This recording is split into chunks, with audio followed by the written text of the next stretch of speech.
Earlier this year we took a Caterham R500 to the Millbrook Hill route and it spanked a Ducati Hypermotard, which we weren't really expecting. So this is very much part two of that. And as you can see here, we have a Skyline, a GTR Nissan to be precise. But its opposition this time is a bit more, well, it's a bit more serious really. And the chap that's going to ride it is Rob here. Hello. Rob, tell us a bit about this very leery piece of kit. Ducati, obviously Italian, and it is very Italian as well, very exotic. Öhlins suspension, which is very expensive. Brembo brakes, sort of market leaders there. Same with the rear end, Öhlins suspension. It's a quality chassis basically that's been built on years of World Superbike experience. How much poke? About 150 horsepower at the back wheel. And how much does it weigh? About 180 kilos, so it's almost a 1-to-1 power to weight ratio. My God, so that's nearly 1,000 per tonne? Nearly, yeah. Right, just to put that into context, this thing supposedly has an official 473 horsepower and it weighs 1.8 tonnes. So what's the power to weight ratio there? I think that one's a bit better. I think that's a lot better. Yeah. We're at Cadwell Park, as you can see. It's nice and dry, thank goodness. So what we're going to do, I'm going to do a time in the Nissan, Rob here is going to do a time on the bike, and then we're going to see which is quickest. I don't think the car's going to win this time. What do you think? Not too sure. I think I might just have the edge. Let's see. So, car v bike part 2. We thought we'd put the bike out first, just to see how near or otherwise I could stay to him over the lap. And as you can see, he really was going for it, back wheel and all past the pits. It's quite interesting because it's still just a little bit wet, so a little bit in favour of the car.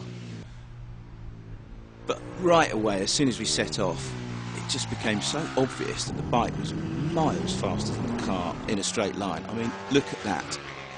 That's opened up a gap of about 30-40 yards in no more than 100 yards of track. He absolutely disappeared away from me down that back straight. And down this straight too, as you can see. I mean, he's just gone.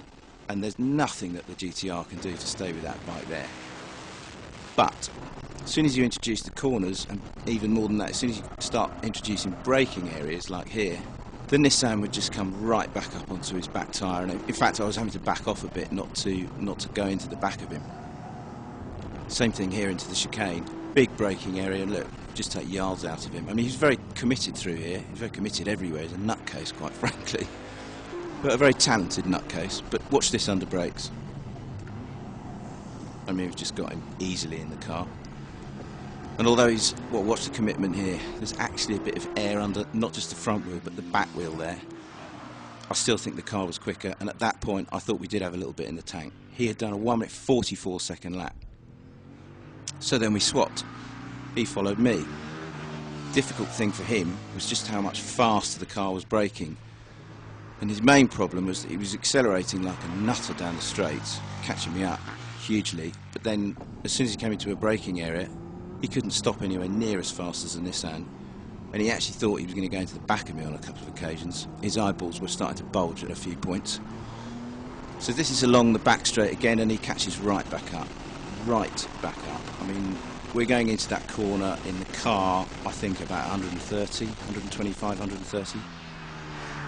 God knows how fast he's going into there on the bike. But again, it's the corners that do the bike in. In a steady state through the corners, he was almost as quick as the car. But it was the direction changes, particularly into the gooseneck, which is just coming up in a minute, where he had to go quick left, quick right, where the car would just flick from one direction to the other. And because he had to kind of stand the bike up in the middle and then sit it back down and commit it to another corner, he just couldn't get anywhere near the car there either. But really it was under brakes. Bike couldn't do a thing about the GTR under brakes, and that ultimately is what happens when you got 4 contact points versus 1.5, or in his case 1 most of the time. So in the end it was close, but actually not that close. He thought the bike was going to go quicker. I thought the bike was going to go quicker. In fact, the car went 3.1 seconds faster. Game over. Okay, the car was faster overall, but you've got to hand it to the biker brigade. This is what happens when you come out of a second gear corner in a GTR and a 1098S gives it the lot. Goodbye, Mr. Motorbike.